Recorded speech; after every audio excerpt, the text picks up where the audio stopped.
Hi అందరికీ నమస్తే అండి. ఈరోజు మనం 50 కిలోల చికెన్ పికిల్ చేస్తున్నాము. మన దగ్గర చికెన్ పికిల్ ఒక్కసారి ఆర్డర్ చేసుకుని తిన్నవాళ్ళు ఇష్టపడి మళ్ళీ ఆర్డర్ పెడుతున్నారండి. ఇదిగో చూసారా, ఒక ట్రిప్కి 10 కిలోల చొప్పున బాగా కడుక్కున్న చికెన్ని మ్యారినేట్ చేసుకుని, అంటే ఉప్పు, పసుపు, అల్లం వెల్లుల్లి పేస్టు అన్నీ కలిపి ఫస్ట్ ఆయిల్ పట్టుకుంటామండి. తర్వాత ఇందులో ఉన్న నీరంతా పోయిన తర్వాత చక్కగా అప్పుడు నూనెలో వేసి డ్రై చేస్తాం అన్నమాట. మనకి ఎంత కావాలో అదే రకంగా ఫ్రై చేస్తాం. ముక్క గట్టిగా లేకుండా మెత్తగా లేకుండా మీడియంగా ఉండేటట్టు.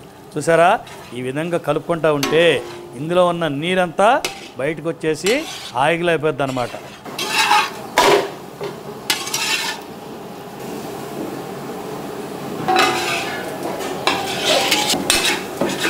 మాకు ముక్క గట్టిగా ఉందని కొన్ని ఫీడ్బ్యాక్స్ వచ్చాయండి. ఎప్పటికప్పుడు మీ ఫీడ్బ్యాక్స్ తీసుకుంటూ మీకు నచ్చినట్టుగానే తయారు చేస్తున్నామండి. మామూలుగా అంటే చికెన్ ముక్క గట్టిగా ఉంటే ఎక్కువ రోజు నిల్వ ఉంటుందని అలా చేస్తామండి. ఈ మధ్య మనకి పెద్దవాళ్ళు గట్టిగా ఉంటే తినలేకపోతున్నారని ఈ మధ్య మాకు ఫీడ్బ్యాక్ వచ్చిందండి. అందుకే మేము అందరూ తినే విధంగా మీడియం గా ఫ్రై చేస్తున్నామండి. ఈ మధ్య మనకి చికెన్ పికిల్ గానీ, చికెన్ గోంగూర పికిల్ గానీ చాలా బాగుందని మంచి ఫీడ్బ్యాక్ వచ్చిందండి.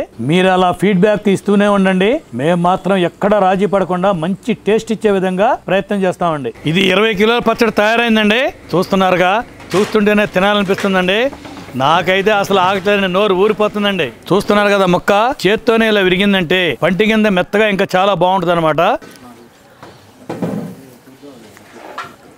ఆహా, అద్దరిపోయిందండి రుచి, చాలా బాగుంది. వేడి వేడి అన్నంలో వేసుకుని తింటే ఇంకా అద్భుతంగా ఉంటుందండి.